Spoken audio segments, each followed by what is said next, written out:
We are neither nutritionists or medical providers. The topics discussed on this show are from our own research and experiences. Please consult your medical provider before attempting anything discussed on this show.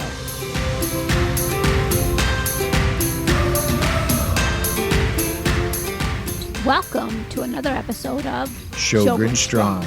This is Brian. And this is Lupe. And this is your weekly podcast discussing how to live an active and healthy lifestyle despite a diagnosis of Sjogren's.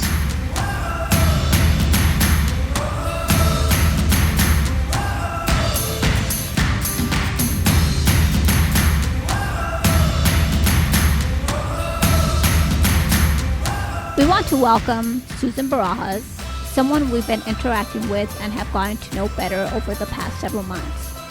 She's inspired and motivated us to do more. More for ourselves, more for the community, and more for each other. Welcome, Susan. And we're going to get to learn more about you and your journey with Sjogren's as we go on. How are you today? I'm doing great, and I'm excited to be here. It's so nice to have a chance to talk with both of you and all the other people out there listening. Yes. So, Susan, when were you diagnosed with Sjogren's? I was diagnosed a little over 4 years ago. And my journey to diagnosis was a lot easier than many people's. I was very fortunate that I had hardly any symptoms at the time and thought, well, maybe I'll go see a rheumatologist, or, well, should I see a primary care? But I didn't have a primary care doctor. So I went and saw a rheumatologist and with some minor hand pain. I'd already had Raynaud's for a while and decided to see a rheumatologist. And he ran blood work, and I popped up positive for the Sjogren's antibodies. So my journey was just much simpler. I wasn't hunting around for years for solutions. But you had symptoms for a long time. You just didn't know why. The symptoms that I had primarily were dry mouth. And I hadn't really recognized it as dry mouth. I just knew that when I was out in restaurants, I would have my water glass refilled at least 3 or 4 times during a meal. And at home, I would drink a lot of fluids, but I thought that's what everybody did. My other Sjogren's symptoms really weren't that bad at the beginning. Over the last 4 years, they've worsened quite a bit, though. Now, for our listeners that might not know what Raynaud's is, could you explain that a little bit? Raynaud's is a condition where that affects the circulation primarily in the fingers, but also the toes as well.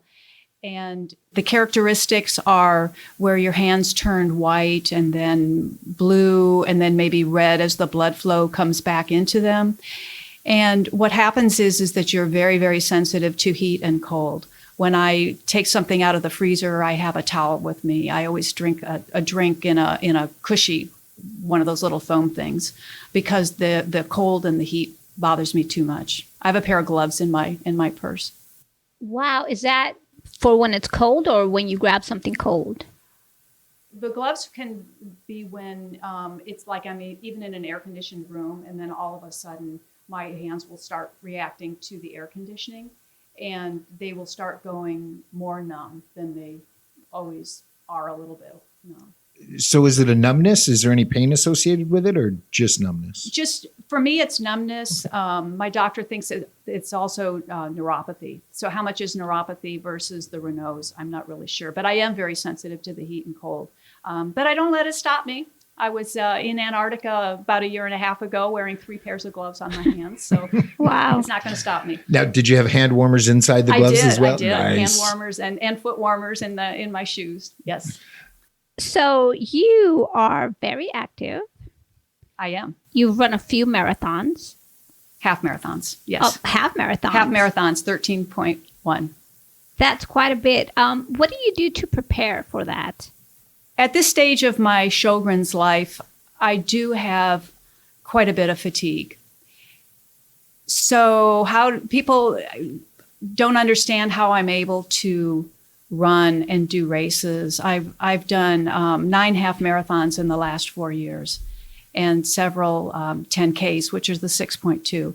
And so people who don't have Sjogren's say, well, I can't run that race. So how can your Sjogren's be that bad if you can be that active and run those races? Well, I just do it through managing my activities. My training runs, I don't plan to do anything else that day. I don't do errands that day. I mean, I'll cook, but I won't plan to clean the house. I won't plan doctor's appointments on run days. And it's just a matter of scheduling and knowing what my body can tolerate. Time management.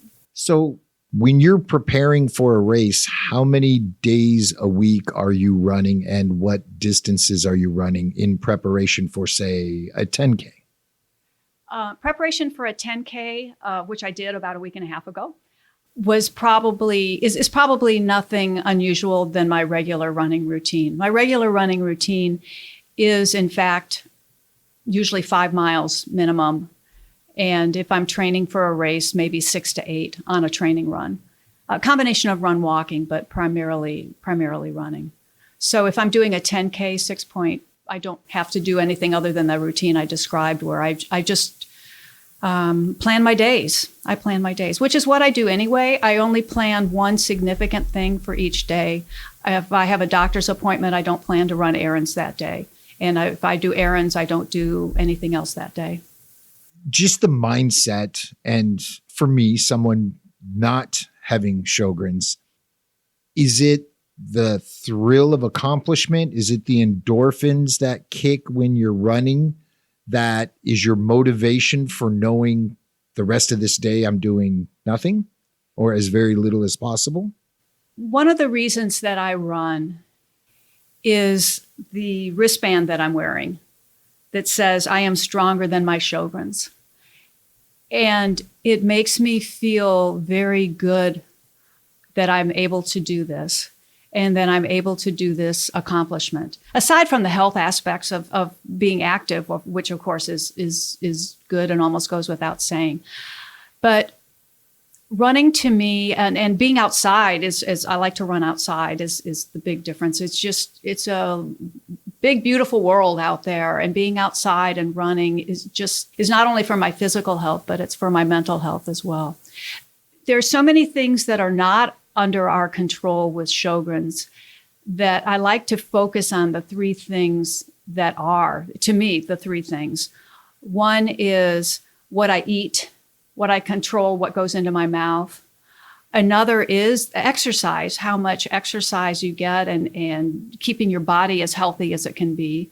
And then the third is having a positive attitude. And I feel like if I can keep a positive attitude, if I can eat healthy, and I can exercise, I'm doing a lot to show the Sjogren's that I'm in charge. It is not in charge of me. How hard is it to have a positive mental attitude? A lot of people find it hard. I totally understand that. I may have a leg up because I've always been a positive person, so it may be easier for me than it is for other people. One of the things that helps me is I have Sjogren's, but that's not the center of my life. I have a life outside of Sjogren's. And Sjogren's, yes, it's there, it's a part of it, but I try to focus on what's positive in my life. And even as far as the Sjogren's goes, I can always find somebody who's worse off than me. There are always people who are worse off, and I'm not as bad as others, and that should make me feel good. So after a run, are there any special things you do to help your body recover? And not just a scheduled event, but training. Have you found a routine that helps you recover more comfortably or faster? Or what would you say contributes to getting back to norm? My norm? I mean, my Sjogren's normal, right? Your Sjogren's normal. My Sjogren's normal. The only time where I have to do something special is when I am training for a race and I do what's called a long run, where instead of running 5 to 7 miles, I'm running 10 miles in training. And that really does take a lot out of me. And I just plan to hit the shower and baby myself the rest of the day. I'll just sit in the chair and watch TV. And the main thing is when I do that, I don't feel guilty about it. Because I think a lot of Sjogren's people feel like when they're inactive and they take that time for themselves, like, oh, I should be doing this, I should be doing that. No, I don't feel guilty. I've accepted that this is the way it is, and I'm just going to sit there and watch some mindless TV or watch a movie or something. You're doing what your body needs, what your body's telling you to do. Yes. How long after a run, how long does it take you to recover, or do you just go back to regular? For my training runs, it pretty much is regular unless I'm doing a long run. If I'm doing a long race, if I do a half marathon, I have been doing a number of them out of town and a number of them with Team Sjogren's, which we could talk about or now Most or definitely. later. But I've done races in, with Team Sjogren's. I just finished doing Philadelphia, but I've done Las Vegas, I've done Denver and New Orleans races with them. And so that you have the added complicating factor in recovering from the race is you're recovering from travel. And I've done some in San Diego and Seattle as well. But again, adding the travel element makes recovery harder. And I just plan that I'm going to be probably down for a couple days. So before we talk about Team Sjogren's, we actually first heard your voice on a conference call planning the upcoming Los Angeles area walk for Sjogren's. And I don't know, about a month ago or so, we went up to one of your support groups that you run in the Inland Empire. I think it was Lupe's favorite so far. So far, I've only been to 3, but Susan's was my favorite, definitely. And I think it was the positivity. I took a lot away from it. You were very positive. The other groups, the first one was positive. The second one, I didn't walk away with such an awesome experience for me. So thank you. Well, thank you for that feedback. I really appreciate that. I want it to be a positive experience. One of the things that's dear to my heart in working in the Sjogren's community is I feel so sad that there are people who are alone out there who don't know anybody else with Sjogren's, and how difficult that is and how lonely and isolating that must be for them. I can't tell you how many people I've met who said, I've never talked to anybody else with Sjogren's before, whether it's somebody who calls the foundation and they give them my number and I talk with them, they're newly diagnosed, or I was on a week-long hiking trip in the Sierra Nevadas, and I have a Team Sjogren's shirt, and this woman came up to me and said, oh, Sjogren's, I have Sjogren's, and I've never met anybody with Sjogren's before. I was on I travel a lot, and I was on a tour, I can't remember where, I was in some other country, and again, wearing my Team Sjogren's shirt, and someone coming up and, oh, my husband has Sjogren's, and I've never met anybody else with Sjogren's. Wow. And it's how lonely that must be not to know anybody. I think the support groups are great for finding people who know what it's like. When you say, how are you doing? And you say, I'm okay. We know what okay means. Okay means that you're still tired and your eyes are bothering you and some of the other symptoms. So whether people find somebody that they can talk with either at a support group or your Facebook page and your Sjogren Strong website and these podcasts. Smart Patients is another wonderful blog that people like very much. Somehow find somebody in your life that you can talk to about the disease. Definitely. And when we say your group's been our favorite so far, not to take anything away from the other groups, a lot of it has to do with when you arrive, how are you feeling? Where are you at mentally? Are you being open-minded enough to absorb what's being given? That has a lot to do with, anything in life as well. So the very first support group we went to was actually in San Diego, and I walked away going, oh my gosh, that was so cool. And I learned so much. And I turned to Lupe and she's crying. I'm like, whoa. And I've told that story before, but everybody's going to take something different away. The point to this is find a support group in your area that you can attend and go there with the mentality of what can I take from what's being talked about and who can I meet? There might be somebody that lives close. You like the same activities. There's more to it than just what's being given by who's running the group. So walk into it with an open mind and do your best to look for something to take away that's positive for you. But I mentioned those other avenues as well, because unfortunately, not everybody has support groups in their area. There's only about 65 of the Sjogren's ones nationwide. And so for people who don't have a support group in their area, what do? Oh my gosh. Again, I think they can find people, maybe even who live in their area, just through some of the websites. You can kind of find out in the blog and in the discussion trains where people live sometimes, and then try to hook up with them that way. I think I have more Sjogren's friends now than non-Sjogren's friends, truly, across the country. But they're across the country, and one of the other ways is because I've gotten involved with the Sjogren's Foundation's activities, whether they're conferences or the National Patient Conference, or sometimes conferences in the area, or in the Team Sjogren's running group, just finding these people, and they're now really good friends.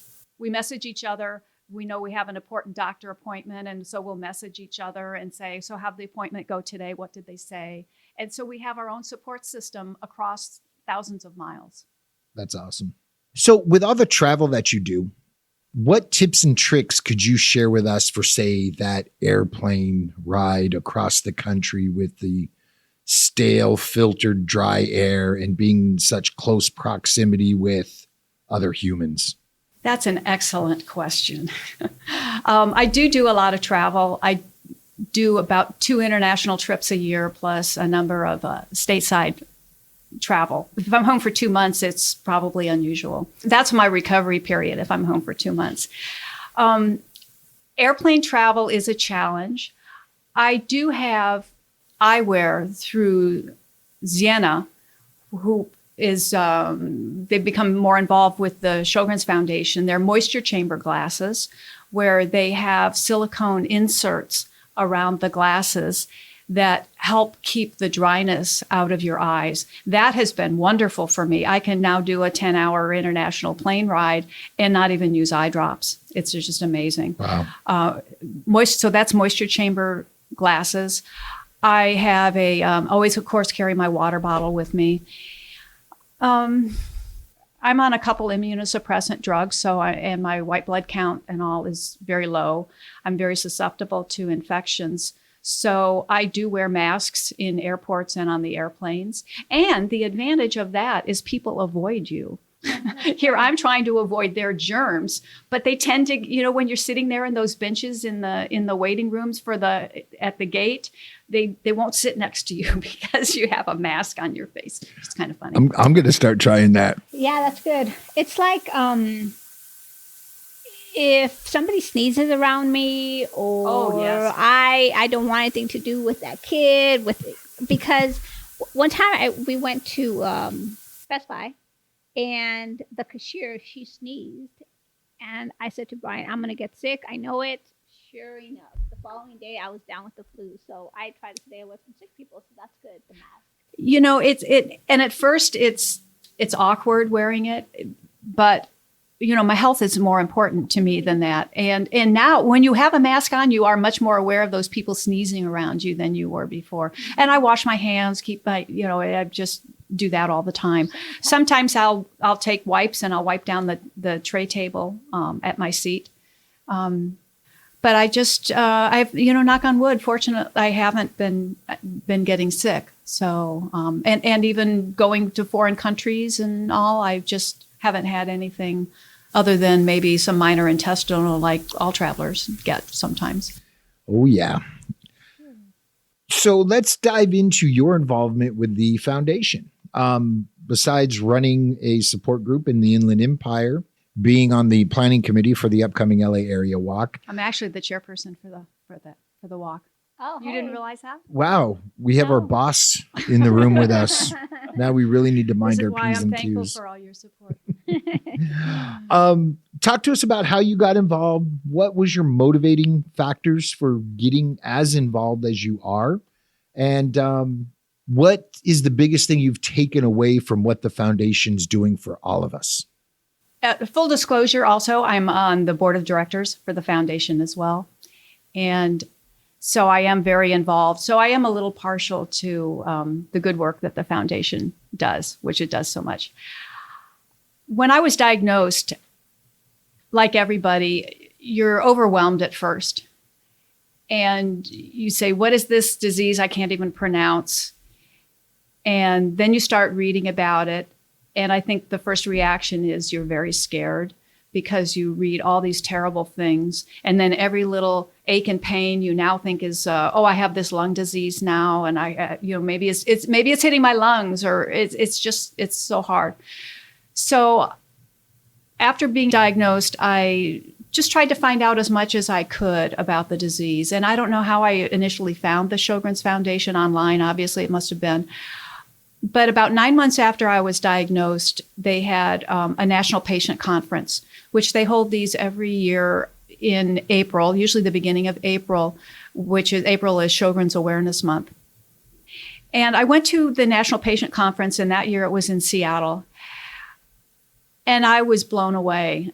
The knowledge, what I learned was just amazing. And this room full of hundreds of people, they usually have about 500 attendees at the conferences, both people with Sjogren's and their significant others, family members. I learned so much. I learned that there was a drug to help with dry mouth. I didn't know that before then. And I went back and I talked to my doctor, and he prescribed it, and I've been on it since then. But I learned so much. But there was another lesson that I took away from that first conference, which was sitting at tables and talking with other Sjogren's patients, realizing that I wasn't alone in this, but there was also a cautionary. I remember that everybody at my table had sinus infections. And I thought, oh no, I don't want to get sinus infections. These are just miserable. And if this is the way my life is going to go, because you remember I was just within the first year of being diagnosed. 4 years later, I have not had a single sinus infection. So just because you read things doesn't mean you're necessarily going to have that problem. Just because other people have that doesn't mean you're going to have that problem. So that was a big takeaway from the conference. But anyway, the foundation, I just saw the good work that they did, so much information on the website. Started dealing with a little bit with the people who work for the foundation and Steve Taylor, the CEO, and said, well, you know what, I was at a point in my life where I was at the point where I needed to get involved with some other things, and it fit the bill for me. The staff, Steve and the staff, are incredibly dedicated, just over the top dedicated to helping Sjogren's patients, helping people with Sjogren's, and helping to advance the knowledge in the medical community and the community at large, and working towards research and finding drugs to help and working with government agencies. I've just been blown away by it, which is why I decided that this is what I want to get involved with. And I guess in addition, one of the things that's really nice is that they understand Sjogren's patients, because they know that it's not like volunteering for something and you're committing, I need to do this Monday, Wednesday, Friday from 8 to 12. And what happens if I wake up this day and I feel terrible? They understand that. So when you're doing volunteer work with the foundation, they understand that on your limitations, but they really appreciate absolutely everything that people do. It's just a wonderful organization. Yeah, we've learned probably more about the foundation in the last 2 years than we have the first 8. But Dr. Reba, whom we've talked about before, one of the first things he told Lupe is there's a newsletter. It's called The Moisture Seekers. It's by the Sjogren's Foundation. You need to get it, which was awesome. And that day she went and signed up, and we got the next issue. Signed up right away. I get the regular issue, and then I also get the quarterly. Mm-hmm. I get that as well. For the quarterly, do you have to sign up? Do you have to request that separately? Doctors receive the Sjogren's Quarterly for free. The Sjogren's Quarterly is more technical, more medical focused. And so doctors can get that for free. So you can sign your doctors up, talk with them first, but you can sign them up, and they can, as a push to get them to get some knowledge on that as well. Yeah, don't just all of a sudden sign them up and have it appearing in their mailbox. Say, hey, there's this publication that I'd like to see if you are interested in getting. But for people who are not in the medical community, yes, there's a subscription on that. Yeah, it's really good. There's some great articles. I've always taken at least one thing away from it, putting the time in to read it. They're really well done. So, along those lines, the speaking of talking to your doctor and offering to subscribe them to that publication, I would encourage everybody to have a relationship with their doctor where they can feel free to discuss information and discuss treatments with their doctor. My doctor just last week, my rheumatologist, said, I've learned from you. And that was made me feel good. But he's open to information that I have and share. If I see an article or something online, and I'll bring it up to him. Hey, what about this? Or like the clinical practice guidelines that I know Stephen Taylor talked about on his podcast, bringing those to your doctor and saying, hey, what about this treatment? Are you familiar with this? And those are available on the foundation's website for download. But knowledge is power. If you want to have control of your disease, you need to understand the disease and you need to understand options out there. So I just really encourage people to learn as much as they can. And you've been with your doctor for a long time, right? I have. You're so lucky. I know. Because you build it's a mental health visit for me when I go because I always feel good when I leave. Yeah. And you build a good relationship with them and you could just talk about anything. That's very true. And you know what? I asked my doctor one time because I thought, why do people go into rheumatology? It would seem that it would be such a difficult field. Look at Sjogren's. There's such overlap of the symptoms with RA and with lupus and the other diseases and overlap in treatments. And we're all different with what symptoms we present. So one time I feel like we have a good enough relationship. I said, can I ask you a question? Why did you go into rheumatology? And his short answer was that he likes the continuity of care. He likes working with people over a longer period of time and developing that relationship with them rather than somebody who has a broken foot and they heal the foot and then they never see the patient again. Right. And I thought that was interesting. I think it tells the character of the doctor, that they truly care, which I'm fortunate that my doctor is that way. I've never thought about it that way, but yeah, it's true. I have a random question. Since you know so much, if you're diagnosed with Sjogren's and then you're diagnosed with another autoimmune like lupus or something else, why was Sjogren's primary and now it's secondary to the other illness? That's an excellent question. The answer is that I say we, and I'm trying to think of who the we would be. I know it's the foundation to some extent, but I think it's broader than that. We're trying to now move away from the terms primary and secondary because primary Sjogren's has been thought of in the past as, okay, I have Sjogren's and I don't have RA or lupus or one of the other rheumatic autoimmune diseases. But then they would be diagnosed with RA also. And now why does Sjogren's suddenly become secondary to that? Why isn't Sjogren's primary and RA secondary, if you were going to think of it that way? No, you're a person who has both RA and Sjogren's. Like it becomes less important. Yeah, exactly. You know what? A lot of people ask that. So that's why I thought I would ask. Oh, well, I'm glad you asked that. Because it diminishes the importance of the Sjogren's. I think so. So so I was recently diagnosed with Hashimoto's. So now do I have secondary Sjogren's? And why is it less important? Because I feel Sjogren's is maybe more important than Hashimoto's. It definitely affects you more than your thyroid. Yeah. So with Sjogren's, of course, they talk about collecting a basket full of diseases, right? I do not have Hashimoto's, but I have an underactive thyroid. What that means is that my underactive thyroid is just not autoimmune. Yours with Hashimoto's is autoimmune. Mm-hmm. Bottom line, the way I look at it is what's the difference? Right. We're both probably on the same medications. Yours is autoimmune and mine isn't, but we both have thyroid issues. Right. So this is another way that I personally try to deal with the disease because after I was first diagnosed, I was very, like I say, I think similar to other Sjogren's patients where oh my gosh, I have a thing with my lung and then it's getting lung issue. Every little thing that happens, you stress because you wonder if this is a manifestation someplace else.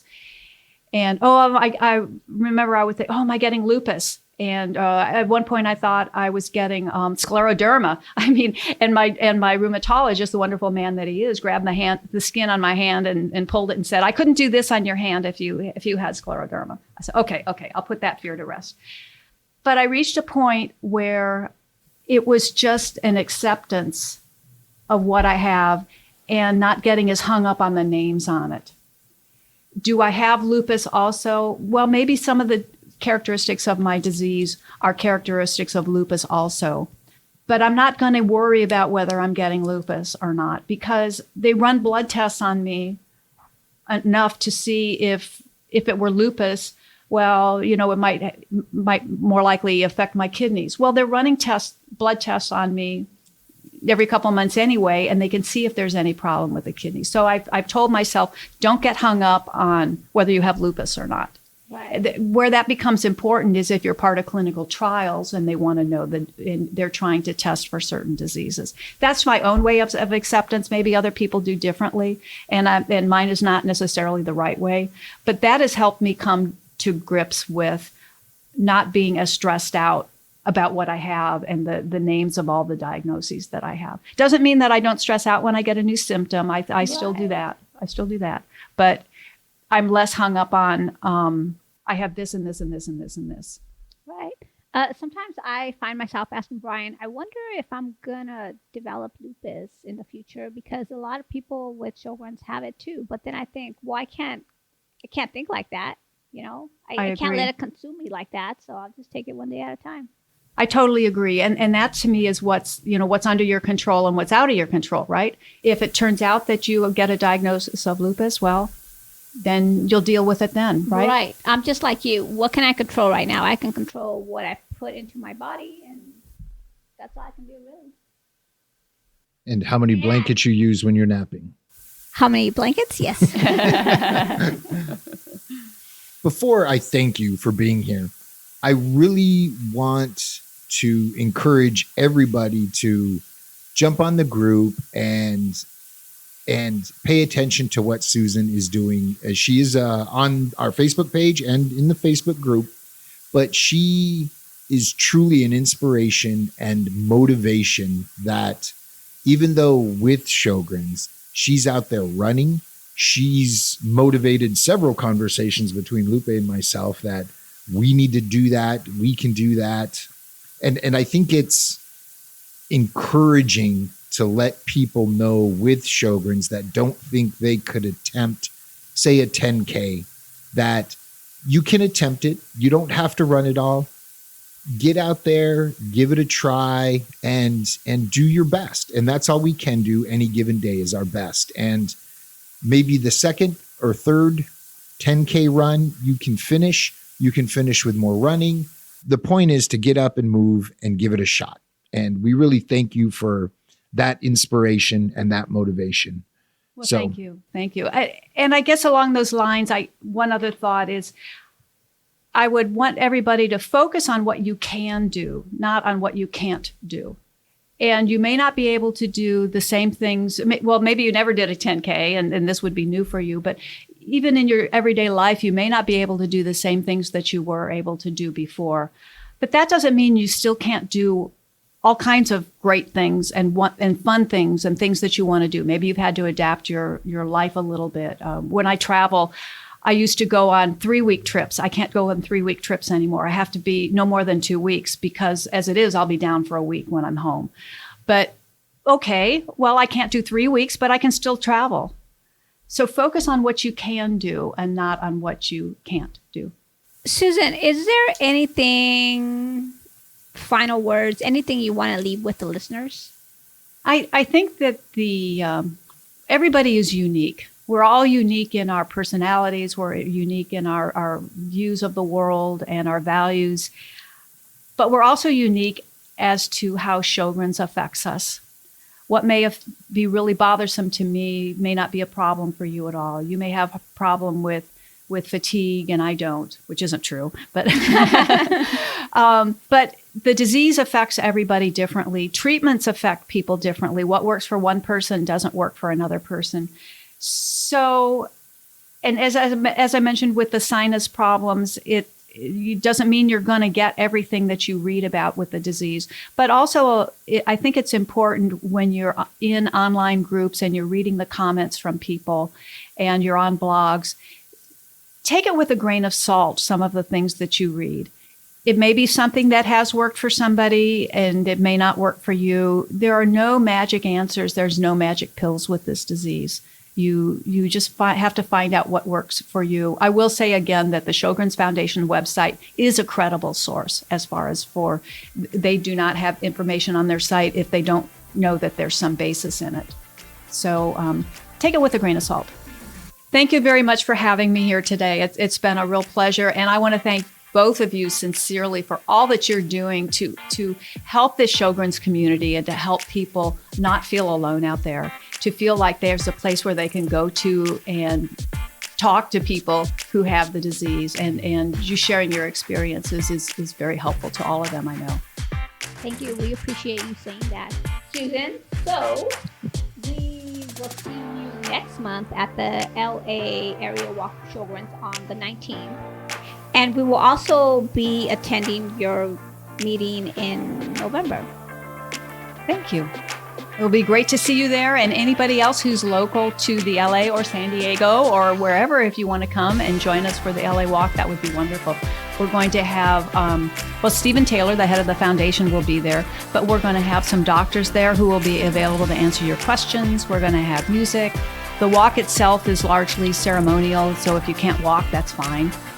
It's just going to be a good time and a nice opportunity to meet some of those other Sjogren's patients and have your family come along too. One of the purposes of the walk is we're celebrating our strength and our circle of strength, which is the people in our lives who help us deal with the disease on a day-to-day basis. Most definitely. And we'd love to see you and meet you there. There are links in the show notes below to the walk, to Team Living Sjogren's Strong for the walk. There's still time to jump on in and commit to raising some money for the foundation. If you have questions, you can hit Lupe or myself up. Our contact information is pretty much everywhere. And we look forward to meeting you, seeing you, and or being supported by you. That's a wrap. Until next time, sip constantly and stay hydrated.